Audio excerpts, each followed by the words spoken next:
The Maverick is currently a massive hit, and it doesn't show signs of slowing down. But even though it comes with so many amazing design solutions and features, it also has a solid number of weak points. Let's check 6 reasons why it sucks to own a Ford Maverick.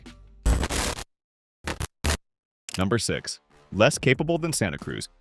Here's where things get really uncomfortable for Maverick owners. When your direct competitor consistently outperforms you in key truck metrics, it's time to admit you might have chosen wrong. The Hyundai Santa Cruz doesn't just edge out the Maverick, it demolishes it in the areas that matter most for truck buyers. Let's talk towing capacity because this is where the Maverick's limitations become painfully obvious. The standard hybrid Maverick can barely manage 2,000 pounds of towing. That's less than many crossovers. Even when you upgrade to the EcoBoost engine and add the towing package, you're looking at 4,000 pounds maximum. Meanwhile, the Santa Cruz laughs at these numbers with its 5,000 pound towing capacity. That's a 25% advantage that translates to real-world capability differences. Want to tow a small camper for weekend getaways? The Santa Cruz handles it with confidence while the Maverick struggles. Planning to haul a decent-sized boat? The Santa Cruz says yes, the Maverick says maybe. The payload story is similar. While both trucks offer competitive cargo capacity, the Santa Cruz's superior towing means it's simply the more capable choice for anyone who actually plans to use their truck like a truck. It's embarrassing when your Korean competitor shows you how American truck capability should be done.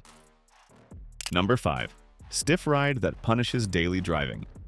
You'd think that building a truck on a crossover platform would result in car-like comfort, but Ford somehow managed to give the Maverick the worst of both worlds. Instead of the smooth, refined ride you'd expect from its Escape and Bronco Sport siblings, the Maverick delivers a stiff, jarring experience that makes every pothole feel like a personal attack on your spine. This isn't the good kind of firm ride that gives you confidence while towing. This is the cheap kind of stiffness that suggests Ford tuned the suspension with a sledgehammer. Road imperfections that other vehicles absorb gracefully get transmitted directly into the cabin, creating a jittery, unsettled feeling that never goes away. It's particularly noticeable when the truck is empty, which is probably 90% of the time for most owners. The problem stems from Ford's attempt to make the Maverick capable of handling its payload capacity without completely destroying the suspension. But the result is a truck that feels harsh and unrefined during normal driving. When you're commuting to work or running errands around town, you don't need suspension tuned for maximum payload, you need comfort. The Maverick fails to deliver this basic expectation, making every drive feel like you're being reminded that you bought the budget option. For a vehicle that most owners will use as a daily driver rather than a work truck, this is a critical failure that wears on you day after day. Number 4. Too basic standard version. The base XL trim is where most buyers end up because of that attractive starting price, but here's the dirty secret. Ford stripped away so many basic features to hit that number that the truck becomes almost unusable for modern drivers. We're talking about a vehicle that lacks features you'd expect to find standard on a $15,000 economy car, let alone a $30,000 truck. The base Maverick comes without cruise control. Yes, you read that right. 2025, Ford expects you to pay $30,000 for a vehicle that can't maintain highway speeds automatically. The steel wheels look like they belong on a work van. The audio system is genuinely terrible, producing sound quality that would be embarrassing in a vehicle half the price, and the overall equipment level feels like Ford's accountants went through the feature list with a machete. Want basic conveniences like a power-locking tailgate? That's extra. Most of the advanced driver assistance features that come standard on competitors are locked away in option packages or higher trim levels, forcing you to spend significantly more to get safety technologies that should be baseline. The result is a truck that feels incomplete and forces you into constant compromises. You either live with a stripped-down vehicle that feels cheap every single day, or you spend thousands more to get features that competitors include as standard equipment. It's a lose-lose situation that makes that attractive base price feel like false advertising. Number 3. Cheap-looking interior. One look on the inside and you're immediately reminded of exactly how much money Ford saved to hit that attractive starting price. The interior design screams budget from every angle, with hard plastics everywhere, and an overall aesthetic that suggests functional was the highest aspiration anyone had for this cabin. The dashboard looks like it was borrowed from a work van, with flat, featureless surfaces that feel hollow when you tap them. The door panels are particularly offensive, hard plastic surfaces that dig into your knees during cornering and remind you constantly that you're sitting in the cheapest truck in America. The center console, while offering some storage cleverness, can't mask the fundamental cheapness of the materials and design. But here's what really drives the point home. The overall ambiance feels more like a rental car than a vehicle you'd want to own. While Ford has tried to add some visual interest with contrasting trim pieces and the fit system storage slots, these touches can't disguise the basic cheapness underneath. Even when you upgrade to higher trim levels, the foundation remains fundamentally cheap looking. It's functional, yes, but it's also soul-crushingly basic in a way that wears on you over time. Every time you get behind the wheel, you're reminded that you bought the budget option. Number 2. Ergonomics.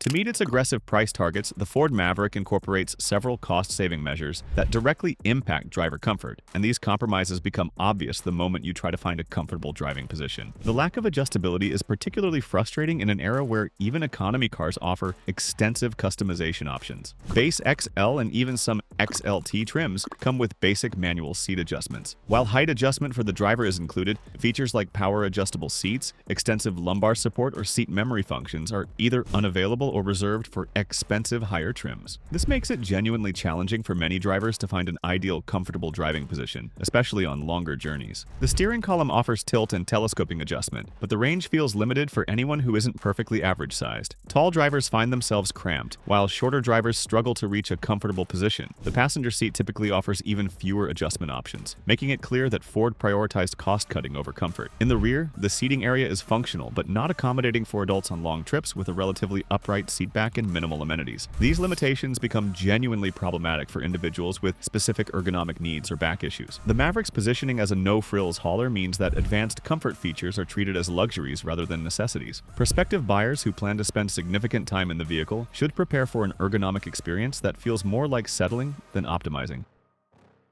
Number 1. Build quality issues.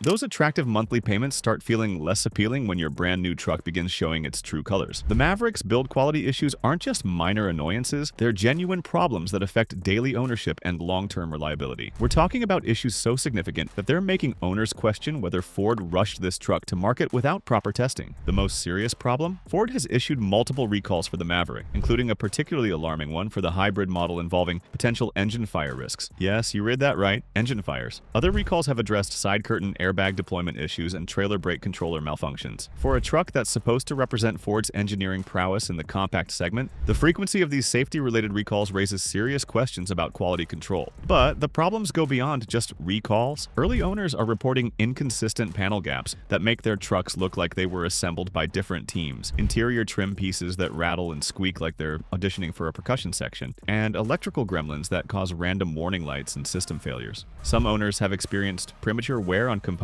that should last for years, not months. The pattern of complaints suggests that Ford may have cut too many corners to hit that attractive price point, and unfortunately, it's the customers who end up paying the real cost. Sure, Ford addresses major issues through recalls and warranty work, but do you really want to spend your weekends at the dealership instead of using your truck? The frequency of these problems on a vehicle that's supposed to be Ford's entry into the growing compact truck market suggests that the Maverick might be more of a beta test than a finished product. When build quality becomes a constant concern, that affordable monthly payment starts feeling like a very expensive mistake. But don't think that the Maverick is the only pickup plagued with issues. It's a common thing in the market these days. Check out this video about the Chevy Silverado having a massive issue, which you can now see on the screen. Over the last few years, Chevy's full-size truck has been plagued with recalls, and there is no sign that things could change anytime soon.